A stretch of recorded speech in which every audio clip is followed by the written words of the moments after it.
The conference room on Park Avenue smelled like polished wood and cold betrayal. A silver Mont Blanc pen rested between Lily Hart's trembling fingers as her lawyer whispered, "All you need is your signature." Across the glossy table, her husband, no, her soon-to-be ex-husband, Cole Mercer, leaned back in his chair, adjusting the cuff of his tailored suit.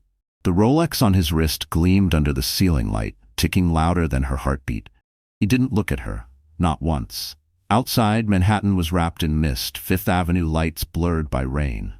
Lily's reflection in the window looked like a ghost, pale, 6 months pregnant, holding on to the last bit of dignity she could afford. Cole's voice cut through the silence, smooth but sharp. "Let's keep this clean, Lily. I have a flight to Los Angeles this afternoon."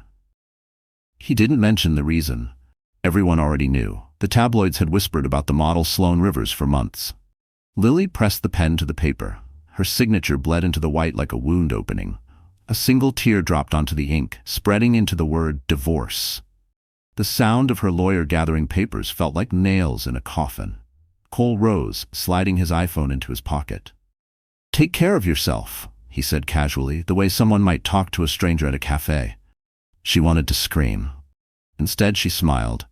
The kind of smile people wear when they've lost everything and can't afford to fall apart. As the door shut behind him, she exhaled, shaky, silent, final. The city outside didn't pause. Taxis honked, sirens wailed, life went on. But for Lily, time stopped right there, in that room full of contracts and ghosts. Her lawyer hesitated. "Do you need me to call someone?" Lily shook her head. "No. I'll walk." She tucked the signed documents into her worn leather bag, grabbed her old iPhone, and stepped into the drizzle. The rain tasted metallic, almost bitter. She walked past the luxury storefronts, Cartier, Dior, Tiffany, each window reflecting a version of life that used to be hers. Her hand brushed against her belly, feeling a faint kick. "We'll be okay," she whispered to the baby. "I promise." Then, from across the street, flashbulbs burst. A photographer shouted, "Mrs. Mercer, is it true he's marrying Sloane next month?" Lily froze. For the first time, she realized the divorce wasn't an ending. It was the beginning of her public humiliation. And the whole world was already watching. The wedding photos hit every newsfeed before Lily even finished her morning coffee. Cole Mercer, the visionary tech CEO, and Sloane Rivers, the runway darling, smiled beneath a glass chandelier inside the Plaza Hotel. The captions read like poetry for the cruel, power couple of the year. Sloane's gown shimmered with hand-stitched crystals. Cole's tuxedo was perfectly pressed, his eyes full of pride. They looked like the kind of people the world worships, untouchable, glossy, and heartless. Lily sat in her small rented room in Queens, wearing an oversized sweatshirt that barely covered her baby bump. The glow of her old MacBook Air cast a cold light on her tired face. Every tabloid headline felt like a slap. She turned the screen away, but the echo of the photographs burned into her mind. Cole's arm around Sloane, his lips pressed against her cheek, the way he used to kiss her when the world still felt safe. A knock on the door broke her trance. It was Maya Brooks, her college roommate, now a sharp-tongued lawyer who refused to let Lily drown in silence. Maya carried 2 Starbucks coffees and a brown paper bag. "I brought breakfast," Maya said gently. "And the news. You've seen it?" Lily nodded, her voice barely a whisper. "He married her, the same week our divorce papers were finalized." Maya exhaled. Classic Cole. He thinks this makes him untouchable. But the law doesn't forget so easily. He still owes prenatal coverage under the spousal health clause. Lily smiled weakly. "He'll find a way to dodge it." "Then we'll find a way to corner him," Maya said, placing the coffee in her hand. "Drink. You're keeping 3 lives alive now." Lily looked down at her belly, feeling a soft movement under her palm, 3 little heartbeats depending on her. She wanted to believe Maya's confidence, but everything inside her felt hollow. That night, she couldn't sleep. Rain tapped against the window, steady and cruel. She scrolled through her phone again, pictures from the wedding, from the same ballroom where Cole had once told her he loved her. The comments below were merciless. "Upgrade achieved. That poor ex-wife must be fuming." She locked the phone, turned off the light, and sat in darkness. Her mind replayed every memory. How Cole used to text her from board meetings, how they'd shared late-night pizza on the floor of their first apartment. She had believed in him, defended him, built his world from scratch while working 2 jobs. And now, that same world had no place for her. The next morning, she went to her part-time editing job at a small media agency in Midtown. Her supervisor barely looked up. "Hey Lily, we need those promo cuts by tonight. Also, HR wants to confirm your maternity leave status." Translation: they were preparing to replace her. During lunch, she sat on a bench outside Rockefeller Plaza, biting into a cold sandwich. Her reflection shimmered faintly in the building's glass. Tired eyes, messy hair, a body both fragile and strong. She pulled out a notebook and started writing, "I will rebuild, even if it kills me." Just as she closed the notebook, her phone buzzed. A text from an unknown number appeared. "You should stop showing up where you're not wanted. He's moved on. So should you." No name. But Lily didn't need one. The words smelled of Sloan, perfumed cruelty, wrapped in digital ink. She deleted the message and whispered, "You'll see." When she stood up, the city felt different, colder, sharper, but alive. She could almost hear Manhattan whispering its challenge, fall apart or fight back. As she walked away, a headline flashed across the Times Square billboard. Cole Mercer and Sloan Rivers jet off to the Hamptons for their honeymoon. Lily didn't stop to look. She just kept walking, hand on her belly, eyes forward. Because for the first time, revenge didn't feel like hate. It felt like survival. It was close to midnight when the last bus rumbled through the wet streets of Manhattan. The city that never slept had turned gray and tired, like Lily Hart herself. Her shift at the editing studio had dragged late again, and by the time she stepped into the rain, the neon lights reflected off puddles like broken dreams. She clutched her worn leather bag to her chest, her breath visible in the cool air. 6.5 months pregnant, exhausted, and alone, she was surviving one day at a time. The bus was nearly empty. A man in a dark overcoat sat near the back, reading something on his iPad. An older woman dozed by the window, her grocery bag resting on her lap. Lily sank into a seat, massaging her swollen ankles. She checked her phone. No new messages, not even from Maya. Her ex's wedding still haunted every headline, and every scroll felt like reopening a wound. She tucked the phone away and stared out the window at the glowing skyline. Halfway across the Queensboro Bridge, the bus jerked violently. A tire hit a pothole, and Lily's world tilted for a second. Pain tightened in her lower belly. "Oh no," she whispered, gripping the seat. Sweat dotted her forehead. The driver shouted, "Everything okay, miss?" Before she could answer, the man in the back had already stood up. He moved quickly, calm but focused. "She needs air," he said, voice steady. He took off his coat and knelt beside her. "Breathe, slow and deep. I'm Edward." His tone was professional, reassuring, someone used to taking control. The driver pulled over near a gas station. Rain poured harder. Edward offered his umbrella, guiding her out carefully. "You shouldn't be riding alone this late," he said as they waited for a cab under the flickering streetlight. His hair was dark and damp, a few strands falling across his forehead. He didn't ask intrusive questions, didn't judge her trembling hands. He just stood there, holding the umbrella over both of them, letting the rain soak his shoulders. When the cab arrived, he helped her inside. "Hospital?" the driver asked. Lily nodded weakly. Edward pulled a business card from his pocket and handed it to her. "If they don't admit you, call this number. Dr. Harris at Columbia Medical, he owes me a favor." Lily blinked, confused. "Why are you helping me?" Edward hesitated. "Because I've seen that look before. Someone who's trying to hold it all together." His voice softened. "No one should fight alone at midnight." Before she could thank him, he closed the cab door. Rain blurred his face as the taxi pulled away, leaving him standing in the glow of the streetlight, coatless and quiet. At the hospital, Lily was told the contractions were stress-induced, false labor, but a warning. The nurse smiled kindly. "You need rest, honey, and someone to take care of you." Lily nodded, holding Edward's card. The edges were already damp from her hands. Edward Langley, Langley Holdings. The name sounded familiar. A whisper from another world, one she thought she'd left behind. When she got home near dawn, the city was still wet and silent. She placed the card on her nightstand beside her ultrasound photo. 3 tiny heartbeats. 3 reasons to survive.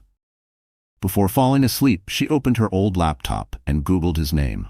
The screen lit up with headlines. Edward Langley, the reclusive billionaire who disappeared after his wife's death.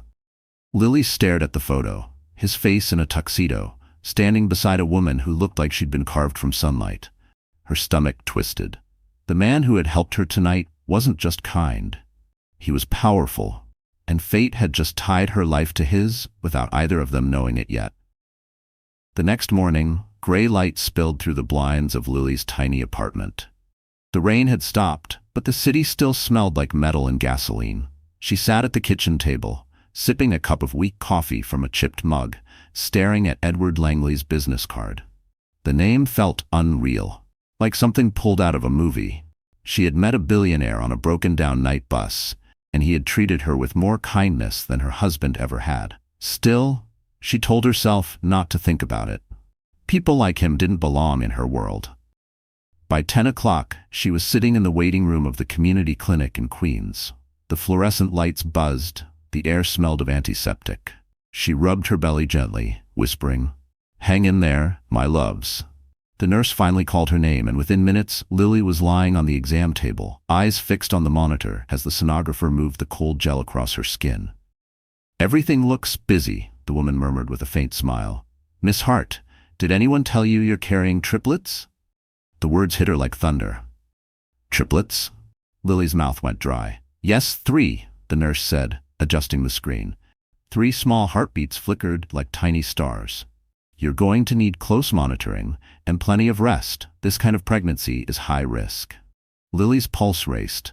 She was already struggling to pay rent and stay healthy. Now she had 3 babies growing inside her. Her hands trembled as the nurse handed her a packet of medical forms and a list of specialists. "If you feel dizzy, call immediately," she warned. Outside, the autumn wind bit through her thin coat. She stopped by a pharmacy to pick up prenatal vitamins, but had to put 1 bottle back when she saw the total. Her credit card had only $27 left. That evening, Maya dropped by with groceries and a small Amazon box.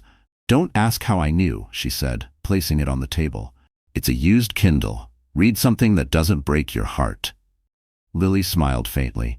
Inside the box was Atomic Habits by James Clear, bookmarked halfway through. "You highlighted all over this," Lily said.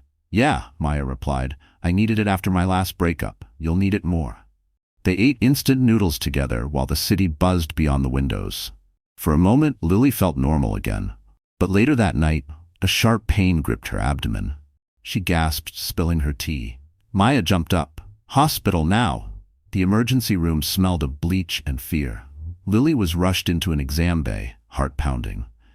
The doctor checked her vitals, then looked her straight in the eye. "You're showing early signs of preeclampsia, high blood pressure, and swelling. Stress will make it worse. You'll need supervision, maybe even bed rest." Lily's throat closed up. "I can't afford that," she whispered. "You can't afford not to," the doctor said softly. Hours later, Lily sat in the hospital hallway, exhausted, paperwork on her lap. Her phone buzzed with a new message from an unknown number. "If you're smart, you'll stop dragging this out. He's not coming back for you." Sloan again. Lily deleted the message, her jaw tightening.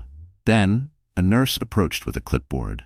"Miss Hart, you have a visitor." Lily frowned. "A visitor?" The nurse pointed toward the glass doors. Standing there, in a gray suit and rain-soaked hair, was Edward Langley. He held a small bouquet of lilies, white, simple, understated. "How did you even know I was here?" she asked as he approached. He smiled faintly. "You said you might need that doctor's number. I figured I'd check if you actually called." And just like that, for the first time in months, Lily felt the world stop spinning. A week after her hospital scare, Lily tried to return to some version of normal. She worked from home for the agency, editing short videos on her old MacBook Air, pausing every few minutes to catch her breath. The doctor had told her to rest, but rent was due, and her insurance didn't cover much. She promised herself she'd take it slow. Just finish one more project, one more week. That morning, she decided to walk to the grocery store. The air was sharp and cold, her coat barely buttoning over her belly. Inside the building lobby, she pressed the elevator button and waited. The doors slid open, and her heart froze. Standing inside was Sloan Rivers. She looked even more unreal up close. Perfect hair, flawless skin, a designer trench coat that probably cost more than Lily's yearly rent. Beside her stood a stylist carrying garment bags, and a young assistant scrolling through an iPhone. For 1 second, time stalled. Sloane's eyes flicked over Lily's pregnant belly and a smirk curled across her lips. "Oh," she said, voice dripping sugar. "You're Lily, right? Cole's ex?" Lily nodded silently. Sloane leaned closer, whispering just loud enough for the others to hear. "You're glowing. I mean, for someone who's doing this alone." The assistant chuckled. The elevator door opened again, and Sloane stepped out, her perfume trailing behind like expensive poison. "Good luck, sweetheart," she added, tapping her diamond ring against the railing before walking away. Lily stood frozen until the doors closed. Her face burned. The humiliation stung deeper than any headline or whisper. She wanted to scream, but instead, she pressed her hands over her belly, whispering to her babies, "Don't listen. We're not alone." She walked out of the building and into the wind. Across the street was a small Starbucks. She ducked inside, ordered a plain coffee she couldn't finish, and sat by the window. Outside, life moved on. People in suits, laughter, umbrellas gliding past. She took out her notebook and wrote, "Pain doesn't kill you. It teaches you who you are." Her phone buzzed. A text from Maya. "Got your hospital bill. I'll help for now. But please, Lils, you need a miracle." Lily smiled bitterly. "Yeah," she muttered. "A miracle would be nice." Just then, a black Mercedes S-Class slowed near the curb. A familiar figure stepped out, holding a paper bag and umbrella. Edward Langley. He spotted her through the window, hesitated, then entered the cafe. "May I?" he asked, pointing to the empty seat across from her. Lily blinked in surprise. "What are you doing here?" "I had a meeting nearby," he said, setting the bag down. "And I thought you might need something other than hospital food." Inside the bag were muffins and herbal tea. She tried to protest. "You don't have to keep checking on me." He smiled softly. "Maybe I want to." Lily stared at him, unsure what to say. Edward's eyes weren't the cold blue of the rich. They were warm, steady, curious. The kind of eyes that made you want to trust again. "I saw your ex's wedding photos," he added carefully. "They looked expensive." Lily laughed for the first time in weeks. A dry, shaky laugh. "Yeah, he's good at expensive." Edward tilted his head. "Then maybe it's time you learned to be good at surviving." When Lily looked up, the rain had started again, tapping the windows like tiny reminders of the world's indifference. She sipped the tea, feeling something unexpected, calm. Outside, Sloane's luxury car sped past in a blur. But this time, Lily didn't flinch. She just smiled faintly, whispering, "We'll be okay." Because in a city that had taken everything from her, a stranger had given her back something priceless. Hope. The letter arrived on a Tuesday morning, sealed in thick ivory paper and embossed with Cole Mercer's law firm logo.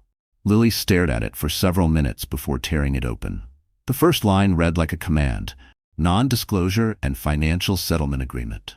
She didn't need to read further to know what it meant. Cole wanted silence. Her silence. She read each clause carefully, her eyes blurring with disbelief. The offer included a modest financial payout in exchange for complete confidentiality. She could never speak publicly about their marriage, their divorce, or the pregnancy. The words, "irreversible forfeiture of moral claims," jumped off the page like poison. At the bottom, a signature line waited for her name. Her phone rang. It was Maya. "You got it too, didn't you?" Lily's voice trembled. "He's trying to buy my silence." "Of course he is," Maya snapped. "He's getting ready for a new IPO launch. Any scandal about a pregnant ex-wife could sink him." Lily pressed a hand against her belly, feeling a small flutter. "He's offering just enough to make me think twice. Enough for a few months of rent, maybe medical bills." "Don't sign it," Maya said firmly. "You sign that and he gets to rewrite the story. He wins twice, once when he left you, and again when you disappear." But Maya's confidence couldn't hide the truth. The bills were piling up. Her insurance claim had been delayed. She had less than $100 in her account. The temptation was suffocating. That night, she laid the document on her kitchen table. The pen trembled in her hand.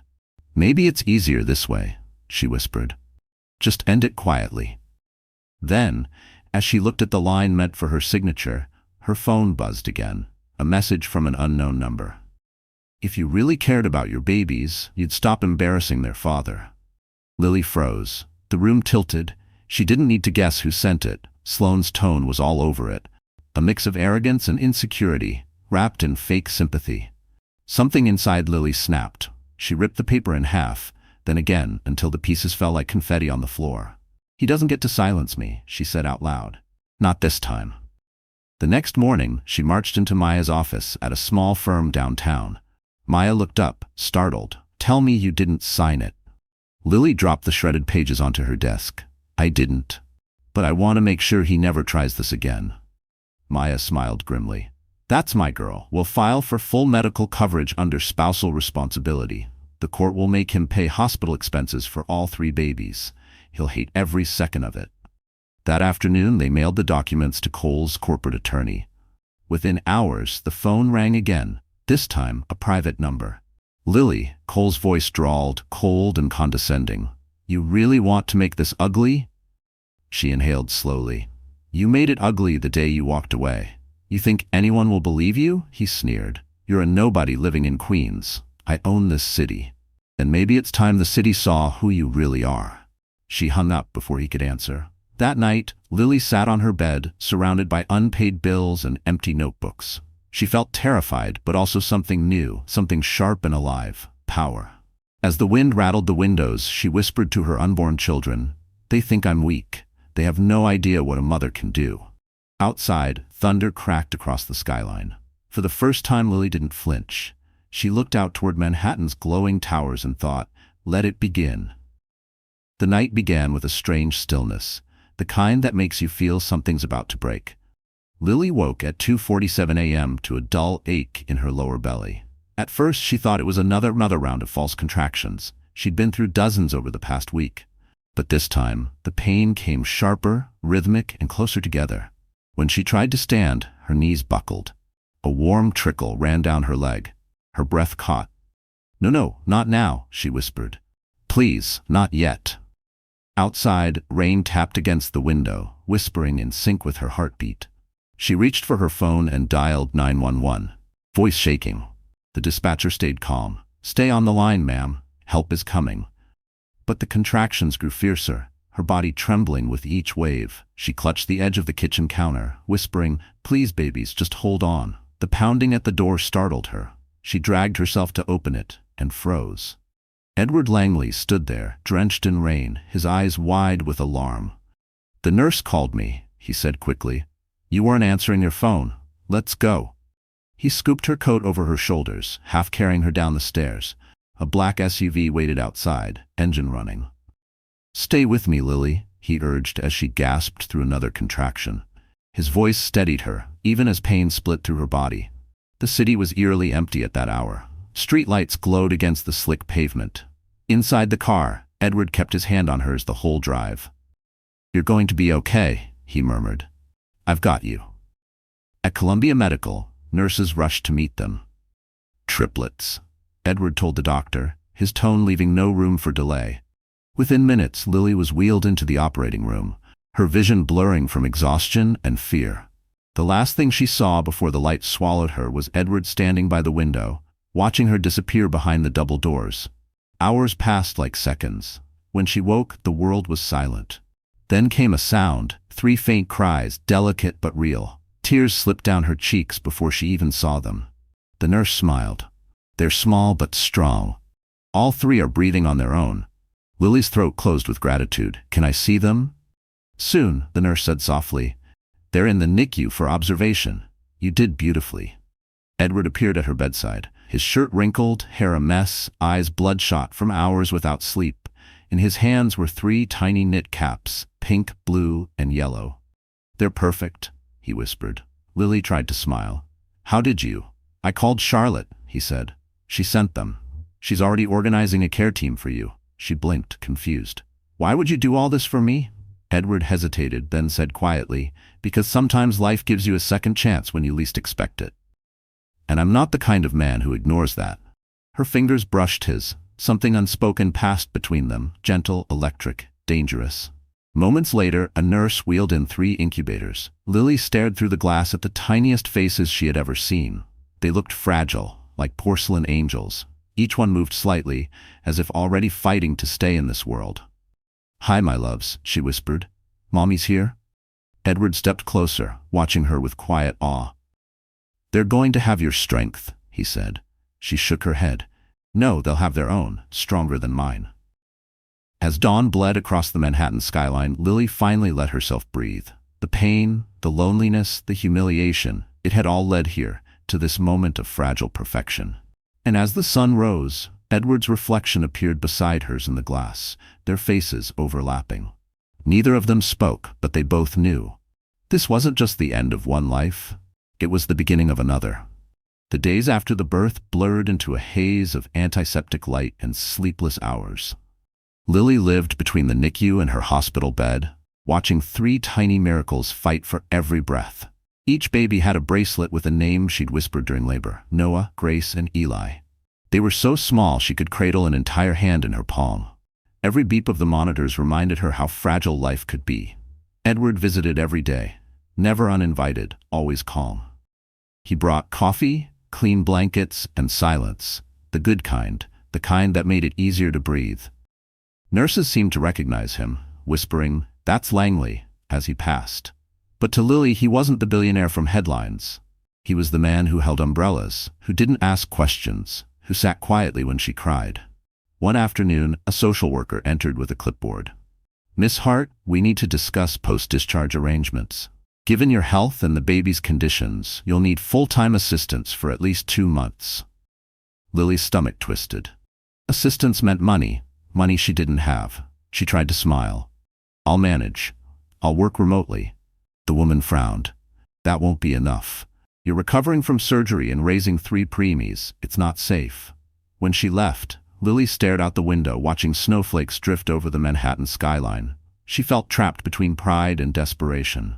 That evening, Edward appeared again, holding a paper folder. "I heard about the discharge," he said gently. "I'd like to offer you a place to stay, at least until the babies are strong enough." She blinked. "What?"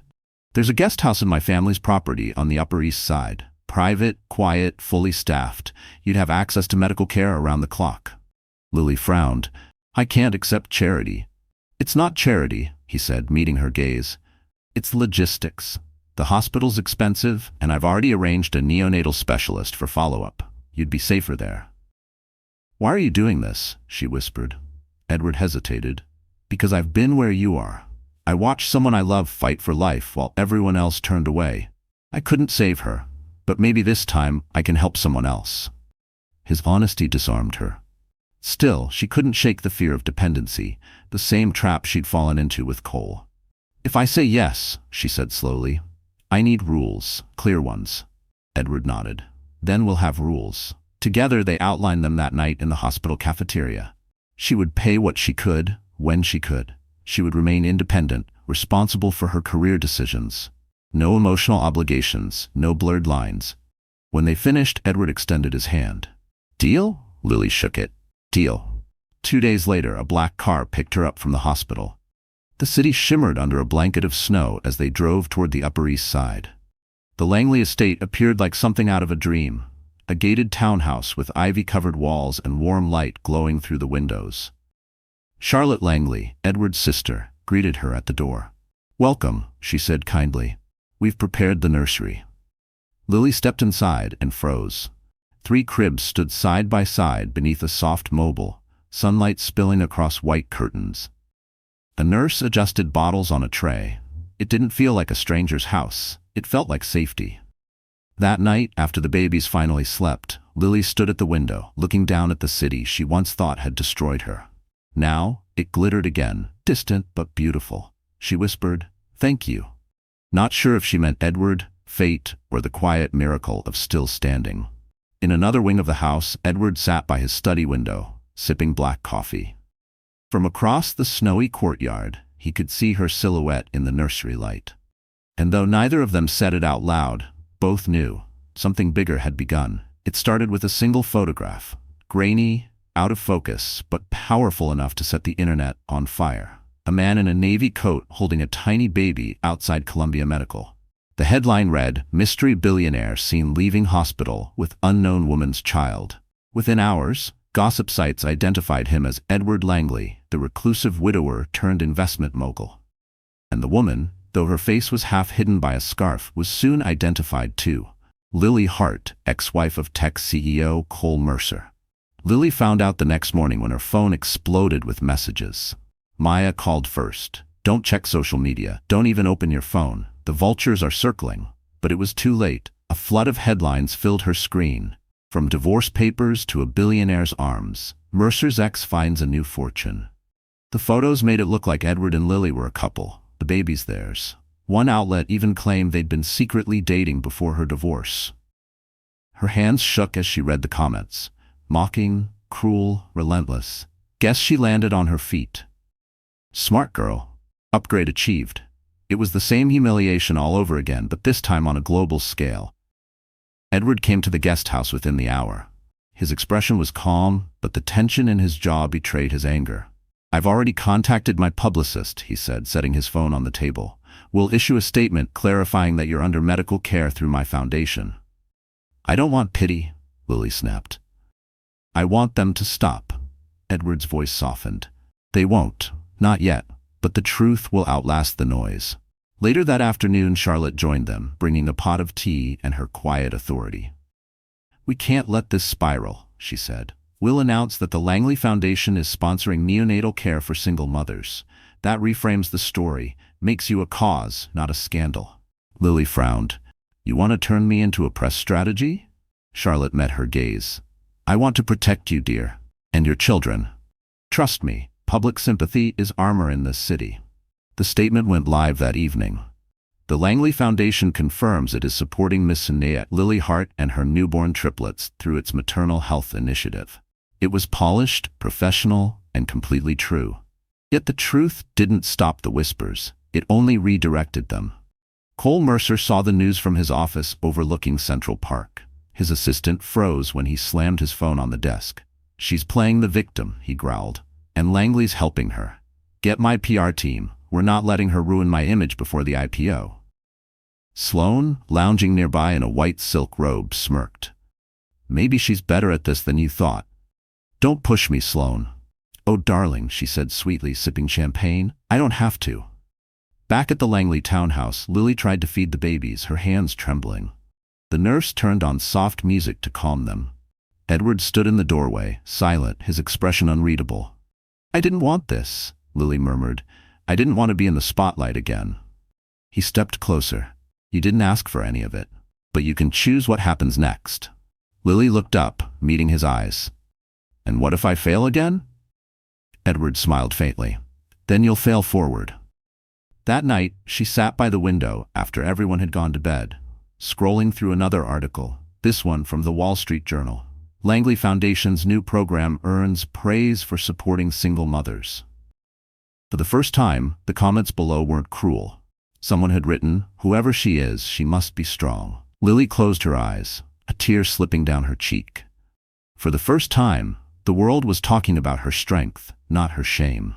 And somewhere deep down she knew, this wasn't the end of her story. It was her quiet comeback, written one headline at a time. Spring crept into Manhattan like a sigh of relief. The snow had melted, the air smelled faintly of lilac, and the Langley townhouse garden bloomed behind wrought iron gates like a hidden paradise. It had been nearly a year since that first night on the bus, since Lily's life had fallen apart and begun again in the same breath. The triplets were thriving now, all chubby cheeks and giggles, filling the house with music. Lily had started working part-time as a freelance editor again, balancing motherhood and independence with quiet grace. But something had changed between her and Edward. It wasn't sudden, it grew slowly, like the ivy crawling up the garden walls. Late-night talks became laughter over morning coffee, and shared glances stretched a little too long. They never crossed the lines they'd drawn months ago, but somehow those invisible borders had begun to blur. One afternoon, Edward stood at the garden gate with a bouquet of peonies, Lily's favorite. She looked up from her laptop as he approached, smiling shyly. Those are dangerous, she teased. Flowers mean something's coming. He laughed softly. Then I guess I should come with a warning label. He hesitated, then handed her a small velvet box. Inside wasn't a diamond the size of pride. It was a simple platinum band, elegant and quiet, engraved with 3 initials, N-G-E. For them, he said softly. And for you, if you'll let me. Lily froze. Edward, I'm not asking because I feel sorry for you, he interrupted gently. I'm asking because somewhere along the way you became my piece. You. and those 3 miracles upstairs. You brought life back into this house." Her eyes filled with tears. "I don't want to be anyone's charity case." He stepped closer. "Then don't be. Be my partner. On your terms." Lily looked down at the ring, the sunlight glinting off the metal. She thought of every moment that had led her here. The divorce, the hospital nights, the loneliness. Somehow it had all led her to this man who offered not rescue, but respect. "Yes," she whispered finally, "but only if you promise one thing. Anything. That we never let the world define us again." Edward smiled. "Deal?"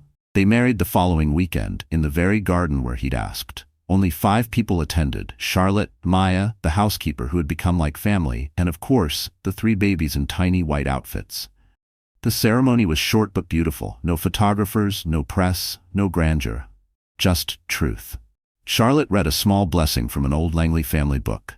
"May this home never mistake silence for emptiness, nor strength for hardness." When Edward slipped the ring on Lily's finger, her hands trembled. For the first time, she didn't feel small in her own story. She felt chosen. Afterward, they shared a simple meal under the ivy-covered pergola. The sun dipped low, painting the garden gold. Edward poured champagne. Lily toasted with ginger ale. "To survival," she said, raising her glass. "To love that doesn't need an audience," Edward added. Maya clinked her glass. "And to proving that sometimes the good guys win." That night, after everyone had gone, Lily stood alone in the quiet garden, barefoot on the cool stone path. The air smelled of jasmine. She looked up at the glowing Manhattan skyline beyond the walls and whispered, "We did it, Mama." The babies stirred in the nursery upstairs, their soft cries drifting through the open windows like a lullaby. Lily turned toward the light of the house, their home now, and smiled. For the first time since she'd signed those divorce papers, she wasn't surviving. She was living. The Langley Foundation Gala was the kind of event people spent years trying to get invited to. A glittering evening at the Ritz-Carlton, filled with Manhattan's elite. Every table dripped with crystal, every guest sparkled with old money and polished ambition. It was also the first time Lily Hart Langley would appear publicly since her quiet wedding. Her hands trembled slightly as Charlotte zipped the back of her gown. It was a sleek black Dior dress, classic but modest, paired with a delicate Tiffany pendant.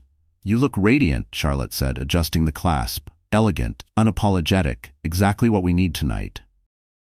"I'm still not sure about this," Lily admitted, taking a shaky breath. "I don't want to be a headline again." Charlotte smiled knowingly. "My dear, you don't have to be a headline. You are the story." Edward entered, wearing a sharp-tailored tuxedo, his cufflinks catching the chandelier light. He paused, taking her in. "You'll stop the room, Lily." She blushed. "That's not the goal."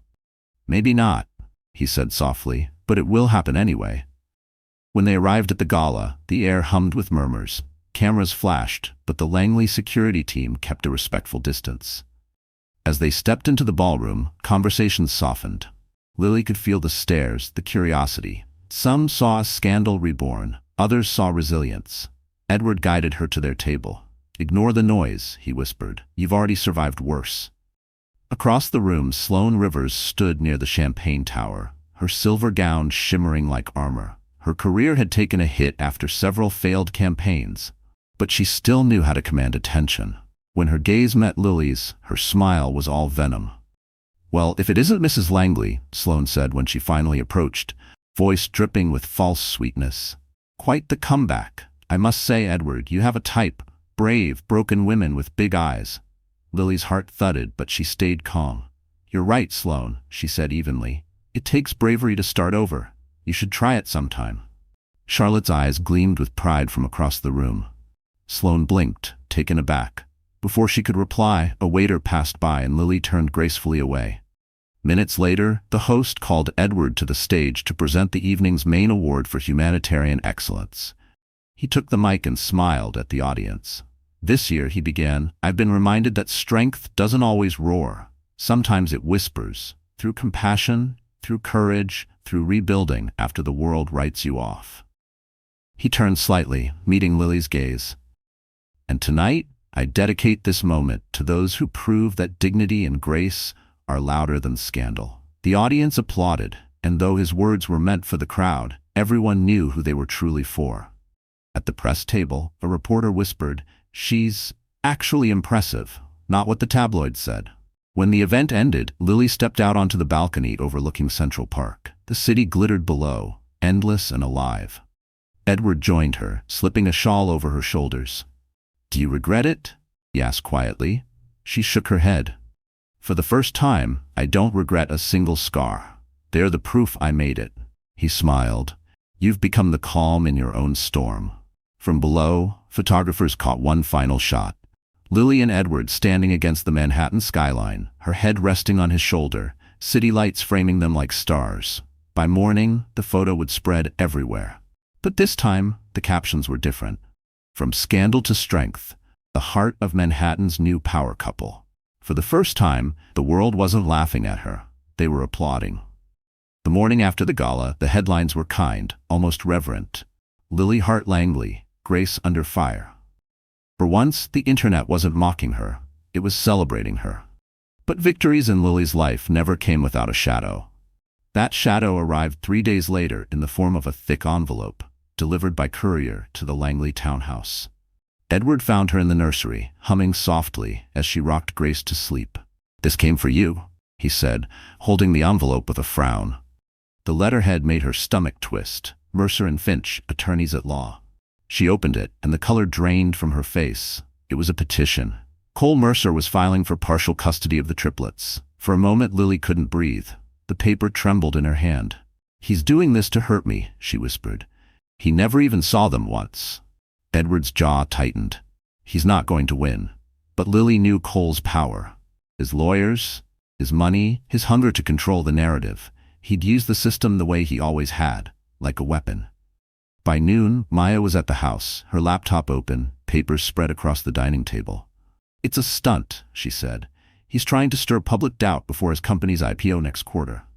If he looks like a devoted father, investors trust him more." Lily paced the room, anger shaking her voice. "He's using our children as PR props." "Yes," Maya replied. "And we're going to make him regret it."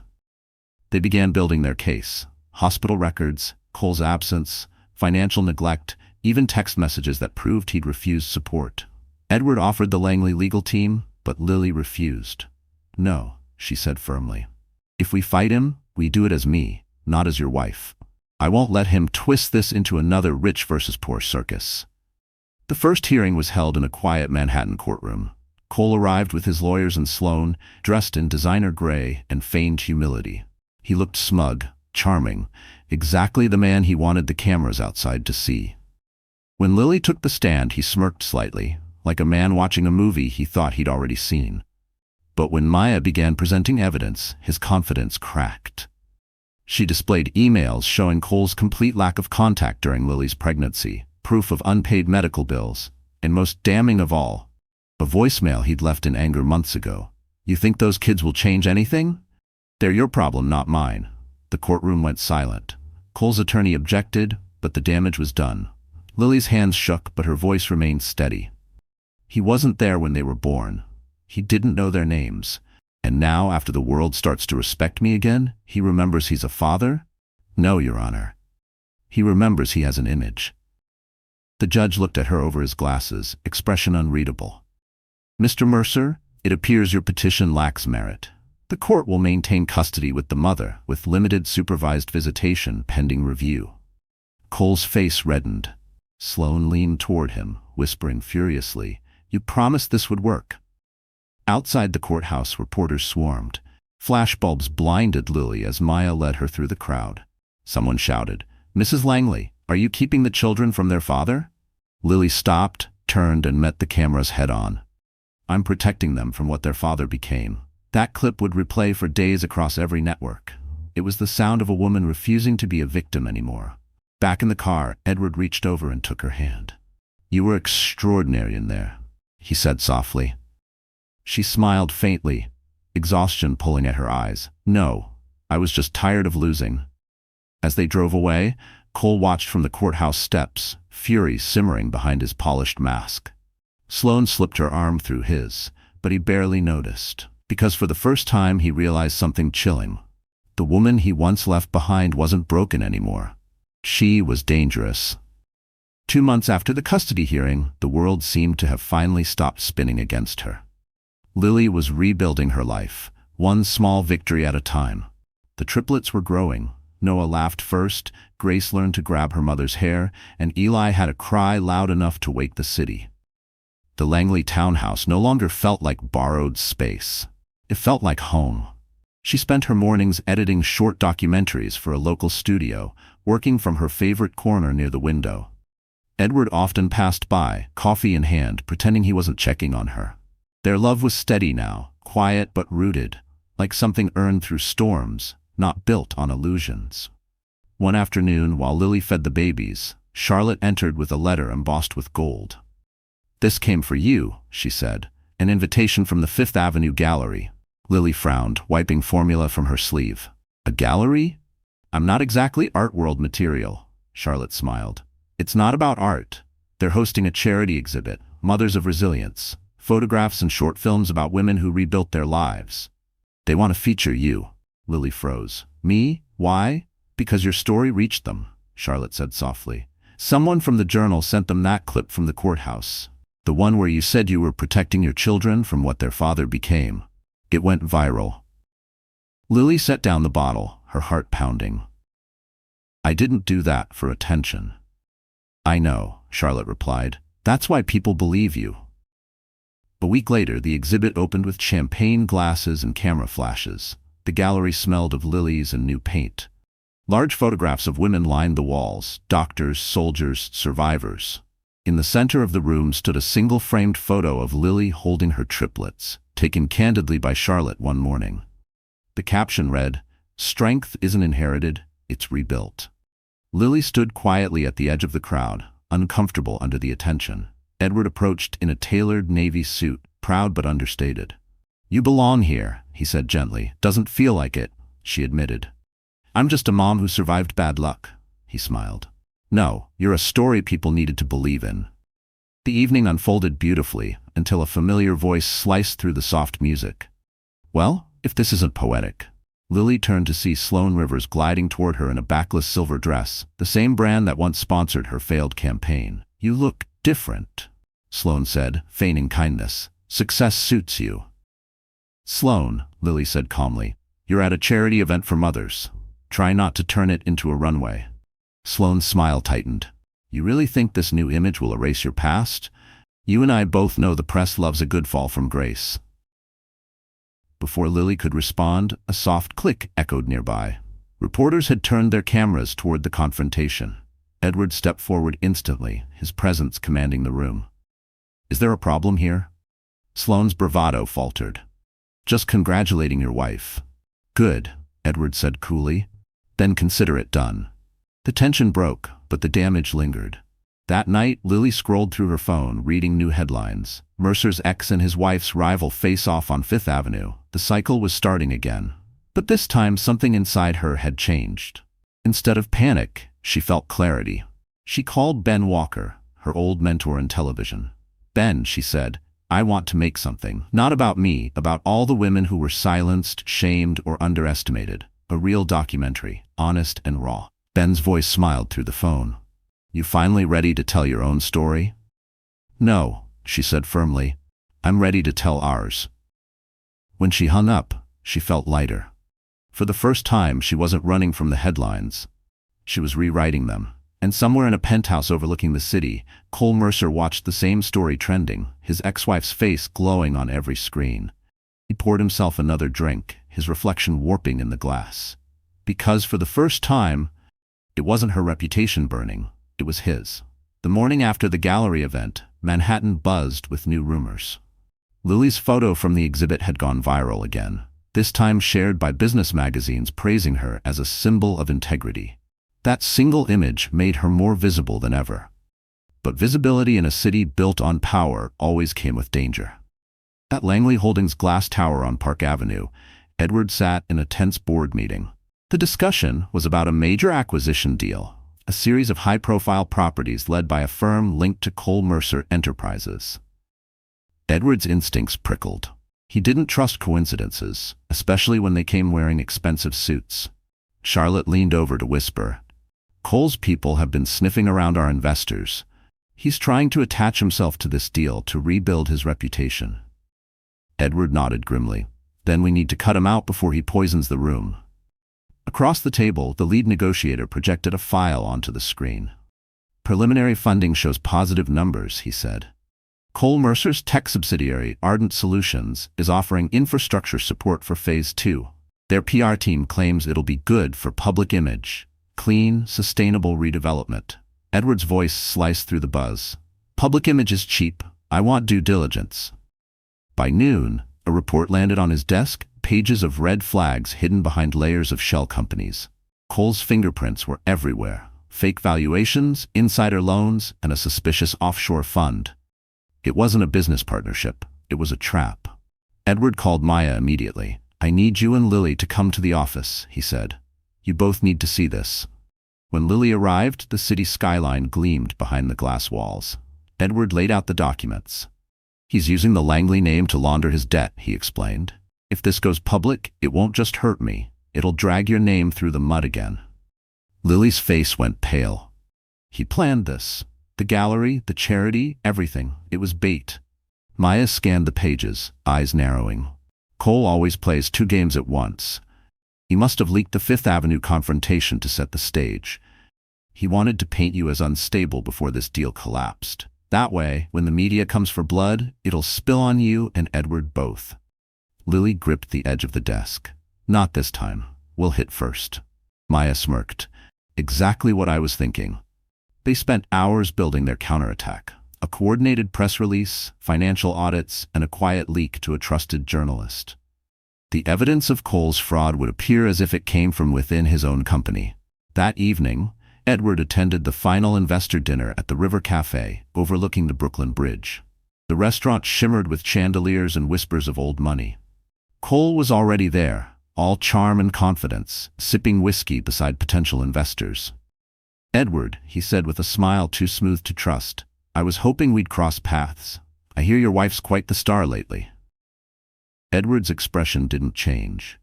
Funny, I heard you're about to become a headline yourself. Cole's smirk faltered. Right then, his phone buzzed. A wave of notifications lit up his screen. Emails, alerts, breaking news banners. The Wall Street Journal headline glared, Mercer Enterprises under investigation for financial misconduct. The color drained from his face. Investors began whispering. Cameras flashed. Edward leaned closer, voice low but lethal. You built your empire on lies, Cole. Consider this your eviction notice from my city. By the time Edward returned home, Lily was waiting in the living room, the babies asleep upstairs. She looked at him with quiet pride. Did it work? He loosened his tie, exhaling. He's finished. Lily nodded, a small smile forming. Then that's one less shadow over us. Edward brushed a strand of hair from her face. No, he said softly. It's your light that burned him down. Across the river, Cole stared out from his penthouse window, the Manhattan skyline reflected in the glass, bright, merciless, and indifferent. His empire was crumbling, and this time there was no one left to blame but himself. The Langley Foundation's annual charity gala at the Plaza Hotel was supposed to be a celebration of progress, an evening of elegance and gratitude. The ballroom shimmered under crystal chandeliers, violins sang over the hum of conversation, and the scent of peonies filled the air. For Lily, it was a full-circle moment. This was where her ex-husband had married Sloane Rivers. Now, she was returning not as a scandal, but as the woman everyone wanted to meet. She arrived on Edward's arm in a deep emerald gown, her hair swept into soft waves. The flashbulbs erupted like fireworks as they stepped out of their car. Mrs. Langley, over here? Photographers called. She smiled, graceful but calm, knowing every frame tonight would tell the world who she'd become. Inside, the city's elite swirled through champagne and gossip. Whispers followed her everywhere, admiration mixed with envy. That's her, one woman murmured. The girl who turned scandal into empire. Lily felt steady, untouchable, until a familiar voice slid through the noise like poison. Well, if it isn't Manhattan's miracle. Sloane Rivers appeared, her silver dress clinging like a second skin, a flute of champagne in her hand. Her smile was flawless, her eyes deadly. You've come a long way from Queens, she said sweetly. Tell me, do you ever miss being ordinary? Lily's lips curved into a cool smile. No, but I do miss when people like you didn't matter. Gasps rippled around them. Sloane's face hardened. Careful, darling. I built this world before you ever stepped into it. Then maybe it's time someone remodeled it, Lily replied. Before Sloane could respond, a deeper voice cut through the tension. Ladies, Cole Mercer said as he stepped closer, looking unnervingly composed in a black tuxedo. Still making scenes, I see. Lily turned to him, her pulse quickening. What are you doing here? I was invited, he said smoothly. Unlike some people, I still have connections. His smirk was the same one that used to make her stomach twist, only now it filled her with disgust. Security should be more selective, Edward said, appearing at her side, his presence a wall of calm power. Cole ignored him. Relax, Langley. I just wanted to congratulate the happy couple. Quite the story arc. From my ex-wife to billionaire bride. Maybe I should thank you for polishing what I left behind. The words hit like a slap. The room went silent. Lily took a slow breath and stepped forward. You should thank me for surviving you. She reached into her clutch and pulled out a small envelope. You remember these? She said, holding up photocopies, legal documents, old financial ledgers, proof of Cole's fraudulent shell companies. You forged these during our marriage. I kept them. The SEC has them now. Cole's smile faltered for the first time. You're bluffing? Am I? Lily asked softly. Or maybe you've just run out of lies, gasps echoed. Sloane stepped back, her eyes darting between them. Edward didn't move, simply watching as Lily reclaimed the stage once stolen from her.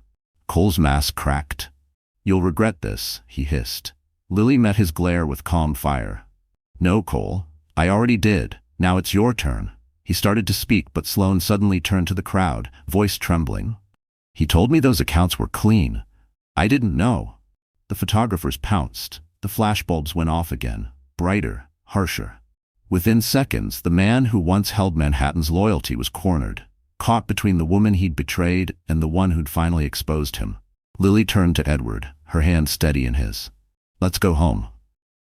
As they walked out, the reporters shouted, the cameras chasing them like moths to light. But Lily didn't look back. Outside, the city glittered against the night sky. Edward squeezed her hand. You just ended him, he whispered. She exhaled slowly, the air sharp with victory. No, she said softly, he ended himself. And behind them, inside the golden ballroom of the plaza, the empire of Cole Mercer finally began to crumble. The fallout from the plaza confrontation hit Manhattan like a thunderstorm. Overnight, every major paper carried the story. Cole Mercer faces fraud allegations after public clash with ex-wife at charity gala. The photo of Lily standing tall, envelope in hand, made the front page of the New York Times. For once, she wasn't the scandal. She was the reckoning. But Cole Mercer wasn't the kind of man who went down quietly. 2 days later, a courier arrived at the Langley townhouse with another envelope. This one bore the seal of the New York Supreme Court. Edward read it first, his expression hardening. He's suing you, he said. Defamation. Lily's stomach dropped. Defamation? He committed fraud. He's claiming you fabricated evidence to destroy his business, Edward said, jaw clenched. He's trying to make you the villain. For a moment, old fear crept back into her chest. The same helplessness she'd felt during her divorce, when Cole's lawyers painted her as unstable and greedy. But this time, she wasn't alone. Maya arrived within the hour, heels clicking against the marble floor, her legal pad already filled with notes. We hit him with the truth, she said. The real documents, the timestamps, the witnesses. You want a war, Lils? Let's give him one. The next few weeks blurred into strategy meetings, late-night calls, and depositions. The tabloids churned out stories daily, some true, most twisted. Langley wife fights back. Ex-lover's revenge or justice. Lily tried not to read them, but sometimes she caught glimpses in grocery store aisles, her own face staring back at her under cruel headlines. Edward shielded her as much as he could, refusing interviews, tightening security. He's desperate, he told her one night as they walked through the quiet garden. He knows if he loses this case, his career and reputation are over. Lily exhaled shakily. He should have thought about that before ruining mine. When the court date finally arrived, the room was packed with press. Cole walked in wearing his usual armor, a custom suit and a smug smile. But up close, Lily could see the cracks. His eyes were bloodshot, his tie slightly crooked. The hearing began. Cole's attorney painted a picture of betrayal, claiming Lily had doctored financial statements out of vengeance. They called her emotionally unstable, vindictive, and obsessed. The same tired narrative, only now it fell flat. When it was Maya's turn, she called their first witness, a former Ardent Solutions accountant who testified that Cole had ordered falsified ledgers to inflate company value before the IPO. The courtroom murmured. Then Maya played an audio recording, Cole's voice unmistakable, sneering. "No one's ever going to trace that money. She's too naive to understand numbers anyway." Cole's face drained of color. The judge raised an eyebrow. "Mr. Mercer, is that your voice?" Cole's lawyer stammered. "Objection." "Overruled," the judge said sharply. The rest of the trial was just noise. The evidence was overwhelming. The media spun it as Mercer's meltdown.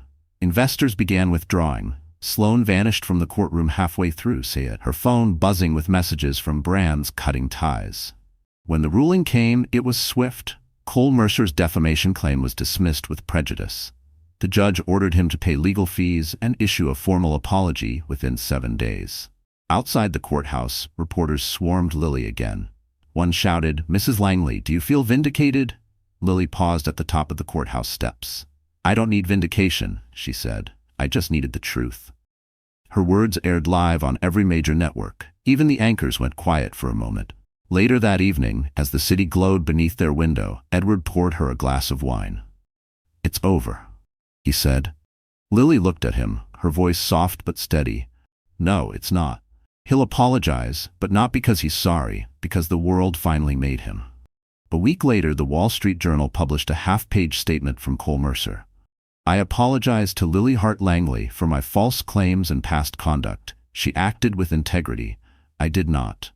Lily read it once, folded the paper, and whispered, "That's the only signature of his I'll ever keep." For the first time in years, she felt free. By June, Manhattan had softened beneath the glow of summer. The city that once devoured Lily now seemed to bow to her. Magazines praised her for her resilience. Journalists called her the woman who rebuilt her own legend. And streaming platforms were already requesting rights to her documentary project. But for the first time, Lily didn't care about the noise.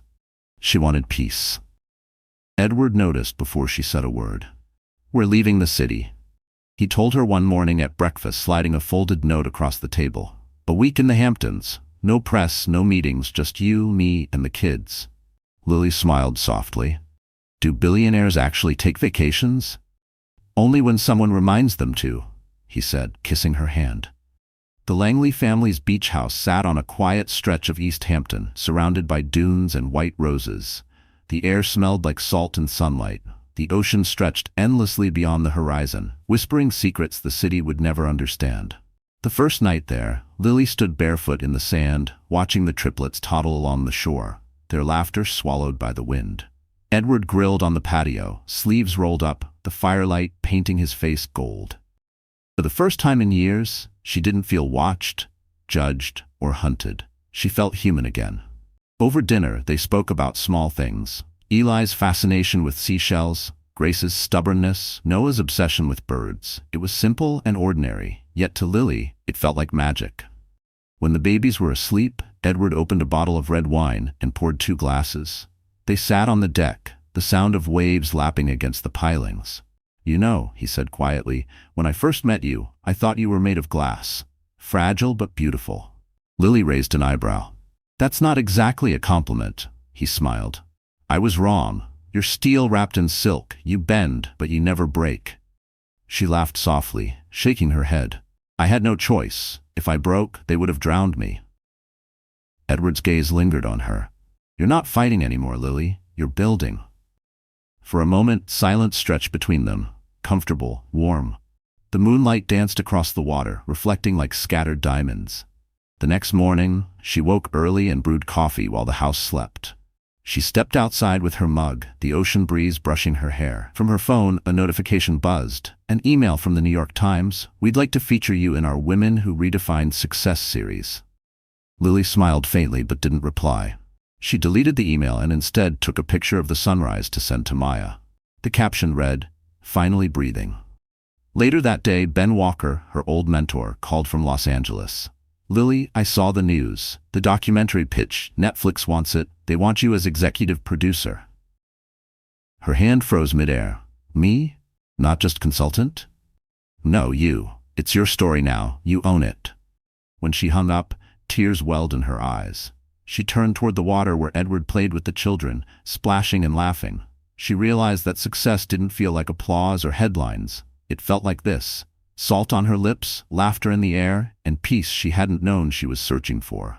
That evening, they ate dinner under the fading sky. Lily watched the sunset burn orange and pink over the ocean, her heart full. "You know what I want next?" she asked. Edward looked up. "What?" "A foundation," she said, "for single mothers. Real help, housing, education, childcare, something that changes lives, not just headlines." He reached across the table, eyes soft. "Then we'll build it, together." Lily smiled, the wind tangling her hair. "It's strange," she whispered. "For so long, revenge kept me alive. Now, it doesn't matter anymore." Edward brushed her hand. "That's how you know you've won." As night fell over the Hamptons, the waves whispered like applause, carrying away every echo of her old pain. For the first time, Lily wasn't surviving or fighting or proving anything. She was simply free.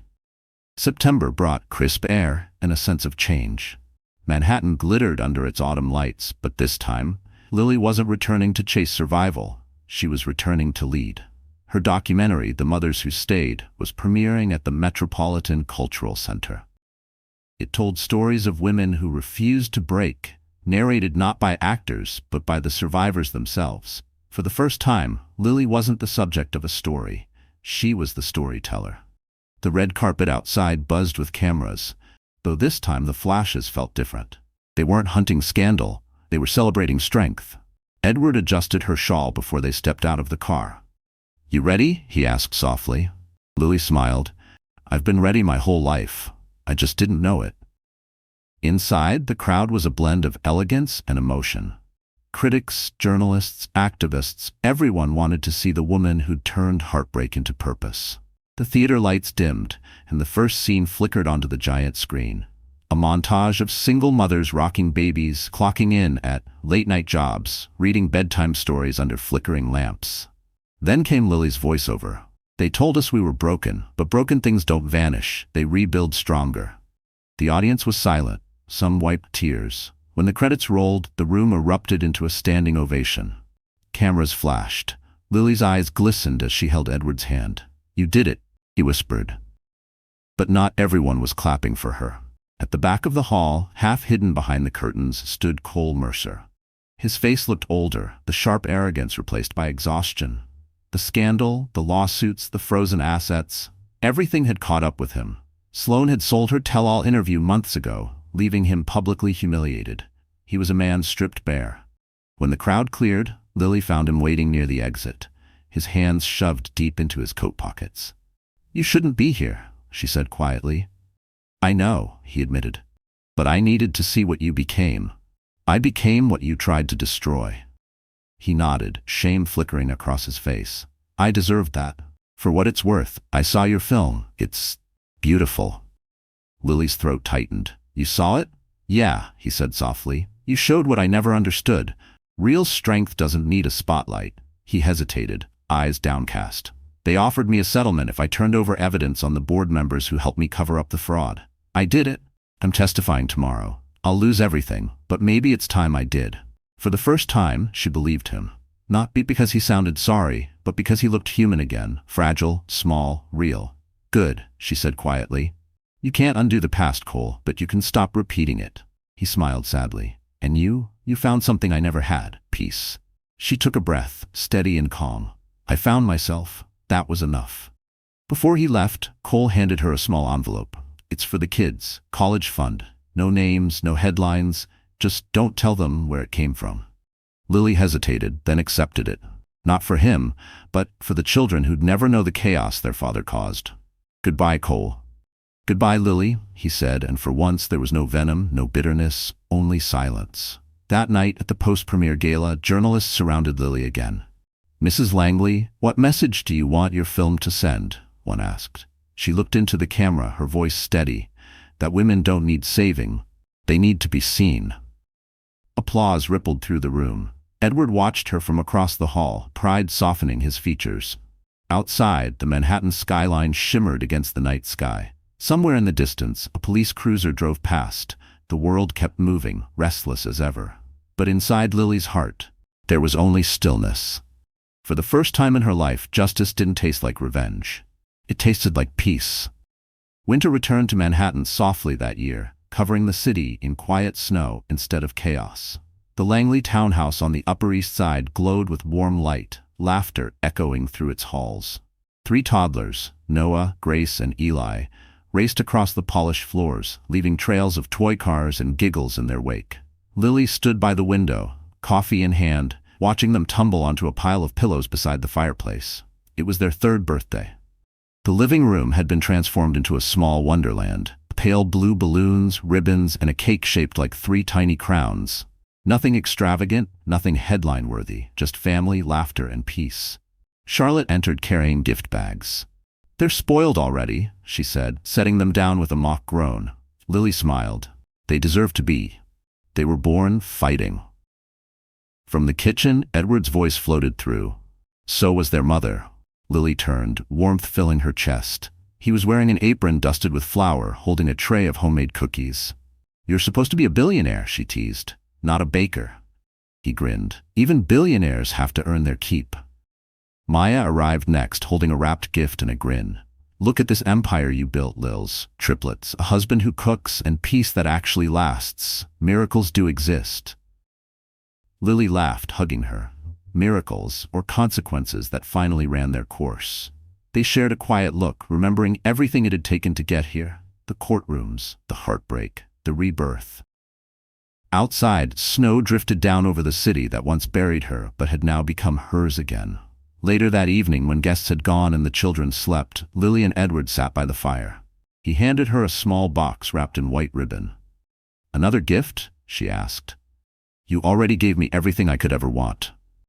"Not this," he said, his voice gentle. Inside was a silver locket engraved with 4 initials, LNGE. "When they're older," he said softly, "I want them to know who you were before all this, the woman who fought for them before she had anyone to fight with." Tears welled in her eyes. "You make me sound heroic." "You are," he said simply.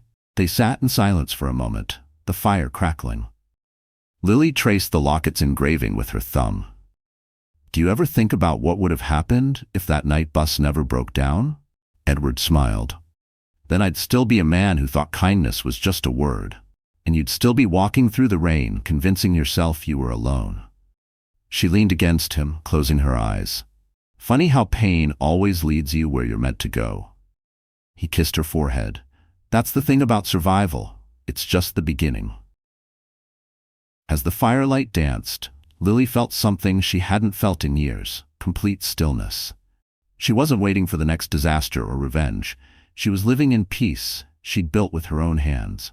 Across town, in a quiet apartment stripped of luxury, Cole Mercer sat on his couch, staring at a small framed photo of the triplets from a newspaper feature. His once steady hands trembled as he whispered, "Happy birthday, kids." No cameras, no audience, just the echo of what he'd lost. Meanwhile, back at the Langley home, Lily tiptoed into the nursery. The triplets slept soundly, cheeks flushed, tiny chests rising and falling in rhythm.